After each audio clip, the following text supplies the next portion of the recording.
Number 5 is fun and easy, you can count it on one hand. You can pick a 5-string banjo in a funky 5-piece band. You can rope 5 hairy buffaloes, then take them for a drive. Oh man alive, it's number 5. Hi folks, it's Pete, back with yet another video. And this one is going to be my contribution to a thread started by Chris Propfe. What he did was take the individual digits of the year 2021, 2021, and added them up and got the number 5. If he hadn't, it would have been a vast indictment on the education system. Anyway, what he'd like you to do is to show the 5th album by an artist or a band. So I thought that sounded interesting. I thought I'd have a go. And the album I would like to show is this one, Full House by Fairport Convention, released in July 1970. Now this came on the heels of their magnum opus, Legion Leaf. That was the album where, even though they dipped their toes in English folk before that, they went full-blooded into that genre. That album became, as was voted by the BBC, the most influential folk album of all time. Superb album. But before it had even been released, their lead singer and songwriter, Sandy Denny, had left the band. She decided she didn't really want to go down the folk route. I mean, she'd come from the folk scene, so she'd been there, done that, got the t-shirt, and I think she wanted to concentrate more on her own songwriting. So that was a big blow. And then within a few days after her leaving, founder member Ashley Hutchins left as well. Now that seems to be, what he says is that was due to a delayed reaction from the terrible tragedy the band had suffered prior to recording Legion Leaf, where they'd been involved in a car crash coming back from a gig. And unfortunately that crash took the life of their drummer Martin Lamble and Richard Thompson's girlfriend Jeannie. So he said he had a delayed reaction to that, and eventually, and after leaving Fairport, had a minor breakdown. So coming into this album, they were without one of their main songwriters and vocalists, and without their bassist and founder member.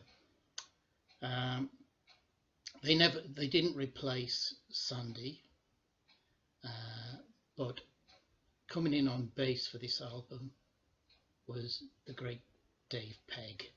Now Dave was a friend of Dave Swarbrick's, the fiddle player for Fairport. Played with him in the Alex Campbell folk group, but he'd also played in a band with Led Zeppelin's John Bonham at one point. Now, not wishing to denigrate Ashley, who is one of the most influential people in the folk arena, having started the three biggest bands, Fairport's Steel Ice Band and the Albion Band, but Dave Pegg is a better bassist. Right, so coming into this, the lineup was obviously the superb, brilliant Richard Thompson on guitar, Simon Nicol on guitar, Dave Swarbrick on fiddle, Dave Mattox on drums, and Dave Pegg on bass. Now this obviously has a different sound to it than in some ways to Legion Leaf, solely I think mainly because of the lack of female vocals. First time the band hadn't had a female vocalist. This is an actual superb album. Much, I think underrated really. It got to number 13 though in the UK charts, which was better than Legion Leaf had done. It starts off with the track Walk a While, written by Swarbrick and Thompson, which is a calling on song, pretty much like Come All Ye, which started Legion Leaf. On here you also get a couple of their instrumentals, Dirty Linen and Flatback Caper, which are combinations of various folk tunes played at about 120 miles an hour. And this is where Dave Pegg actually showed his worth, because he could keep up with Swarb and Thompson on bass. You also then get a couple of traditional tracks. So Patrick Spens and the quite beautiful Flowers of the Forest, which is a song that's often played at funerals and was played at Sandy Denny's funeral. And then you get another two tracks written by Swarbrick and Thompson. They become quite a really good songwriting duo here. And they could write songs which sounded like they were 200 years old. Those other two were Doctor of Physic, sort of weird story about a dodgy medic, and the absolutely brilliant anti-war song Sloth. Now this just builds up with this sort of military style drumming from Dave Mattox, and builds and builds, and the interplay between Swarbrick and Thompson is incredible. But this is a track that really needs to be heard live. If you hear any live versions by the band, superb track. So this was the only problem with this album, was that it was only 35 minutes long, which is a great shame because they had other material they could have put on. They had the Thompson track, Poor Will and the Jolly Hangman, which is an excellent track, but for some reason he didn't want it put on this album because he wasn't happy with his vocal and his guitar solo. The guitar solo is superb and his vocals are good, so that should have been on here. There was also the single, what was it? Bear with me, what was the single? Look, Now Be Thankful, and another Thompson Swarbrick song that was brilliant. It could have been, it just bombed as a single, but it should have been on this album really. It would have worked better as an album track. The B-side of that single could have been on here as well, though that was a medley of folk tunes, and there were already two on the album, so maybe it wouldn't have fitted there.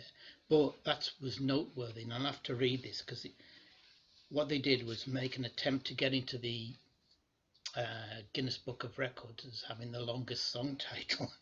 So the set of tunes was called Sir B. Mackenzie's Daughter's Lament for the 77th Mounted Lancers Retreat from the Straits of Loch Nome in the year of our Lord 1727, on the occasion of the announcement of her marriage to the Laird of Kinleaky. It takes longer to actually say the title than it does to play the song. But they also worked up for the album a version of the traditional song The Bonny Bunch of Roses. I don't think they were fully happy with the arrangement they came up with, so that was left off the album. But they Fairport redid that about 7 years later for the album that was actually called Bonny Bunch of Roses. So that's their fifth album, and it was the only one they did with this lineup. which is a great shame. I mean, Thompson left after this to obviously pursue his own songwriting, and he started a superb solo career. But the only other things that came out from that lineup was there's a live album from the LA Troubadour in 1970, where you get a live version of Sloth. That was one version of the album. It was then reissued, but Joe Boyd produced this one with a slightly different set of tracks, because it was I think a 3-night run of shows they did at the LA Troubadour. So this was house full. So that's the only things that came out from that band, unfortunately. So that's my entry. I just want to say, I think Chris missed something here. Instead of adding the digits up and coming to 5 and asking for the 5th, since it's 2021, he could have asked us to show 2 albums, the 20th and the 21st albums by an artist, in which case I would have shown Saved by Bob Dylan, and the third in his Christian trilogy, Shot of Love. They were his 20th and 21st. He could have made it even harder and said, added 20 and 21 together to get 41, and asked for the 41st album by an artist. And it just so happened that this album arrived yesterday, and it's the 41st album by this artist, and that's the great Carl Schulz's Moon Lake. So I could have shown that if he'd done it. Anyway, that's that. Hope everybody's okay. Take care, be safe, and I'll see you again soon, hopefully.